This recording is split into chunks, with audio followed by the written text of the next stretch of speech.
สวัสดีครับปุ๋ยคอนโดเฮามาเบิ่งครับเต็มละนี่ห้องอิฐหน่อยโพดครับเลยขวดเอาเนี่ยเดี๋ยวเอาเศษอาหารมาเทใส่เดี๋ยวสิห้องอิฐขึ้นอีกจัก3-4ก่อนนี่แบบตัวนี้ครับพอดีกำลังพอดีเลย3ก่อนอิฐตัวนอนผมก็สิห้องพื้นเอาพวกใบไม้แห้งเนาะครับห้องซะก่อนก็เอาพวกหญ้าที่เฮาเสียมาห้องโหลดเดี๋ยวหญ้ามันสิเกิดมื้อนี้ก็เสียหญ้าครับเบิ่งหนึง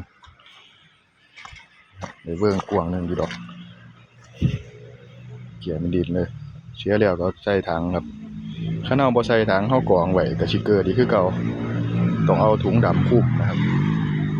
คันสิมักกับพื้นนะครับเอาถุงดำก็ขุดหลุมนะครับเอาดินถมนะครับต้องไปเฮ็ดเบิ่งครับสูตรปุ๋ยคอนโด